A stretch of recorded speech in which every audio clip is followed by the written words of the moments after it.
எல்லாத்துக்கும் வணக்கம். தாய்மை அமைப்பிலிருந்து மாரிமுத்து. நம்ம இன்னைக்கு ஒரு கோயம்புத்தூர் மாவட்டத்திலே ஃபர்ஸ்ட் டைமாக ஒரு மிகப்பெரிய விதை திருவிழா வச்சுருந்தோம். முதல்ல நம்ம எல்லாத்தையுமே இன்னைக்கு இணைத்து வைத்திருக்கிறதுக்கு காரணமா இருக்கக்கூடிய தாய்மண் இயற்கை விவசாய கூட்டமைப்பு திரு மாரிமுத்து அவர்களுக்கு ரொம்ப நம்ம நன்றி தெரிவிக்கணும். நம்மளுடைய இந்த கேஎஸ்ஜி கல்லூரிக்கு நம்ம நன்றி தெரிவிச்சுக்கிடுவோம். இன்னைக்கு அவங்க இந்த இடம் கொடுக்கலைன்னா இந்த ப்ரோக்ராம் இவ்வளோ நல்லா நடந்திருக்காது. அவங்களுக்கு நம்ம நன்றி தெரிவிச்சுக்கிடுவோம். அது சார்ந்து தொடர்ந்து இந்த கல்லூரியில வாரந்தோறும் சந்தையை கொண்டுட்டு வர்றதுக்கான இடத்தையும் அவங்க விலையில்லாமல் கொடுத்திருக்கிறாங்க நமக்கு. அப்போ தொடர்ந்து இந்த மாதிரி விவசாயிகள் நம்மளுடைய நுகர்வோரும் நேரடியா சந்திக்கக்கூடிய ஒரு களமா தொடர்ந்து கொடுக்கக்கூடிய ஒரு வாய்ப்பையும் நமக்கு ஏற்படுத்தி கொடுத்திருக்கிறாங்க. அவங்களுக்கு நன்றி சொல்லுவோம். ஒரே ஒரு விஷயம் மட்டும் தெரிஞ்சுக்குங்க. இன்னைக்கு இருக்கிற சூழல்ல விவசாயிகளும் குறைஞ்சிட்டாங்க, விவசாய நிலங்களும் குறைஞ்சிடுச்சு. ஆனா நஞ்சில்லா உணவு எல்லாத்துக்கும் சாத்தியம் அப்படிங்கிறது கேள்விக்குறி ஆயிட்டு இருக்குது. எல்லாத்துக்கும் உணவு கிடைக்கும், ஆனா நஞ்சு இல்லாம கிடைக்குமானா அது சந்தேகமா தான் இன்னைக்கு இருக்கு. அப்படிப்பட்ட சூழல்ல எல்லாருமே என்ன வேணாலும் இருங்க. நீங்க டாக்டரா இருங்க, அட்வொகேட்டா இருங்க, இல்ல ஒரு டீச்சரா இருங்க, ஆனா வீட்டுக்கு ஒரு விவசாயியாவும் இருங்க. விவசாயங்கிறத ஏதோ ஒரு தொழிலா நினைச்சுக்கிட்டு யாரும் பண்ண வேண்டாம். ஒரு தற்சார்பு வாழ்வியலுக்கான முக்கியமான பங்கு அந்த விவசாயம். அந்த விவசாயத்துக்கு முக்கியத்துவம் கொடுத்து வீட்டுக்கு ஒரு விவசாயியா உருவாகுங்க. வீட்டுக்கு ஒரு விவசாயியா அப்ப என்னடா நம்ம பண்றது, அதுக்காக நிலமனா எங்க கிட்ட இல்லையே அப்படிலாம் நினைக்காதீங்க. ஒரு பால்கனி இடம், ஒரு மொட்டை மாடியா இருக்கட்டும், வீட்டு பக்கத்துல இருக்கட்டும், ஒரு 5 சென்ட் இடமா இருக்கட்டும், எப்படி வேணாலும் அதை வச்சு நமக்கான உணவை நம்ம உற்பத்தி பண்ண முடியும்.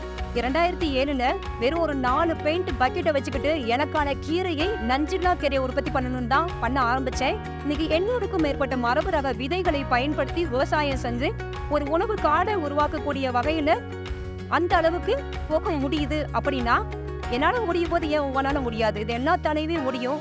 அதை கேட்டுக்கிட்டே இல்லாம களத்துல இறங்கி செயல்படணும். அப்படி செயல்பட்டோம்னா சாத்தியமாகும். அப்படிப்பட்ட சூழல்ல தனக்கு தேவையான உணவை ஒரு தற்சார்பா வாழ்றதுக்கான ஒரு தேவையை பூர்த்தி செய்யக்கூடிய வகையில ஒரு உணவு காட்டை நம்ம உருவாக்கி வைக்கிறது ரொம்ப சிறப்பான விஷயம்.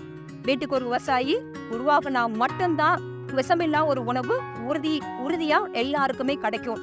நான் பணமா சம்பாதிக்கிறதுக்கு பதிலா நஞ்சிலா உணவா சம்பாதிச்சிட்டு இருக்கிறேன். அந்த வேலையை நான் செய்யறேன். அப்ப அதே மாதிரி நீங்க எல்லாருமே செய்யலாம். இதுலயும் கூட நம்ம ஒரு விதத்துல லட்சமா நம்ம சம்பாதிக்கிறதுக்கு சமம் தாங்க இது. உடல்நிலையை ஆரோக்கியமா நம்ம சம்பாதிச்சு வச்சாலே கோடி பணம் சம்பாதிச்சதுக்கு மேல உசந்ததுங்க அது. முடிஞ்சளவோ ஒரு வீட்டு தோட்டங்களையாவது ஆரம்பிங்க. தற்சார்பு வீட்டு தோட்டம்ங்கிறது முக்கியம். அதுக்கு முக்கியத்துவம் கொடுங்க. தொடர்ந்து இந்த கல்லூரியில வார சந்தைகள் நடக்க போகுதுங்க. இது தாய்மண் விவசாய கூட்டமைப்பு இதை ரொம்ப சிறப்பா எடுத்து செயல்படுத்த போறாங்க. அதுக்கான இடமும் கொடுக்கறதுக்கு உத்தரவாதம் பண்ணி கொடுத்துட்டாங்க. கண்டிப்பா இங்க நீங்க நடத்திக்கலாம், பண்ணிக்கலாம்னு. நான் ஒரு வருடம் முன்னாடி 43வது வயதில் தான் இயற்கை விவசாயத்தை நோக்கி நான் என்னோட பயணத்தை ஆரம்பிக்கிறேன். அதற்கான கல்வி அறிவு நிச்சயமா தேவை. அதற்கான அனுபவ கல்வி அறிவுன்றதை விட அனுபவ கல்வி அறிவு நிச்சயமா தேவை. இப்போ இவங்க பார்த்தீங்கன்னா இத்தனை இயற்கை விதைகளெல்லாம் ஒன்று சேர்த்து மீட்டெடுத்து இங்கே கண்காட்சி மற்றும் சந்தைப்படுத்துதல், எப்படி அதை விதைக்கணும், எப்படி அதை வளர்க்கணும்னு சொல்லக்கூடிய எல்லாத்தையுமே ஒரு பயிற்சியாகவே செய்கிறாங்க. ஏன்னா இயற்கை விவசாயம் அப்படின்றது இது வெறும் ஒரு உணவு மற்றும் நம்மளுடைய வாழ்வாதாரம் இல்லை நம்மளோட வாழ்வியல் முறை இதை மட்டும் மாற்ற போகிறது கிடையாது. இதற்கு ஒரு மிகப்பெரிய ஏற்றுமதி வாய்ப்பு இருக்குது அப்படின்றத நம்ம மறந்துடவே கூடாது.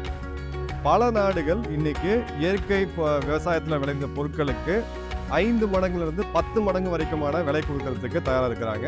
இதில் மிகப்பெரிய பொருளாதார வாய்ப்பு இருக்குது. ஆனால் அதற்கான அனுபவ கல்வியை நம்ம எடுத்துக்கிட்டு அதற்கான ஆர்வமும் அதற்கான நேரமும் உழைப்பையும் போட்டால் நிச்சயமாக இருக்கு. இன்றைக்கி இந்த நிகழ்வு பார்த்திங்கன்னா விதை திருவிழாங்கிறத கோவையில் மாரிமுத்து மிக அருமையாக ஒருங்கிணைச்சு இந்த கல்லூரியில் நடத்துகிறப்ப ஒரு முக்கியமான விஷயத்தை நம்மளால் புரிஞ்சுக்க முடியுது. ஏன்னா இந்த இயற்கை உழவாண்மையில் எல்லா விதத்திலும் வெற்றி அடைஞ்சவங்க நிறைய பேர் தமிழ்நாட்டில் இருக்காங்க. குறிப்பாக இப்போ மாரிமுத்து எடுத்துக்கங்களேன். மாரிமுத்து இப்போ இதில் வர ஆரம்பித்து நிறைய அளவு கடந்த கஷ்டங்களை சவால்களை சந்தித்து சவால்களையே சவால்களாக ஏற்று அதில் ஜெயிச்சு வரக்கூடிய பையன் தான் அது. அப்போ வெற்றி பெற முடியும். அது எப்படி? கார் நடக்கும், படி நடக்கும், காராளர் தம்முடைய ஏர் நடக்கும் எனின் புகழ்சால் இயல் இசை நாடகம் நடக்கும், சீர் நடக்கும், திறம் நடக்கும். அதாவது மிக அருமையாக எல்லாம் நடக்கும்யா. பசி மட்டும் நடக்கக்கூடாது இந்த உலகத்துலன்னா சோறு வேணும்னு தானே அர்த்தம். அந்த சோறை செய்கிற தொழில் தானே உழவாண்மை. அப்போ இந்த உணவை செய்யக்கிறப்ப எதை எங்கே எப்படி மார்க்கெட் பண்ணணுங்கிற அறிவையும் நம்ம கூடுதலாக வளர்த்துக்கணும். உற்பத்தி பண்ணுறப்ப ஒரு லாபம் கிடைக்குதுன்னா அதை சந்தைப்படுத்துகின்ற பொழுது அது மாதிரி 3 மடங்கு லாபம் கிடைக்குது. இதை வெற்றியாளர்களோட கலந்து தான் பயன்படுத்தி வெற்றி அடையணும். வாழ்த்துக்கள்.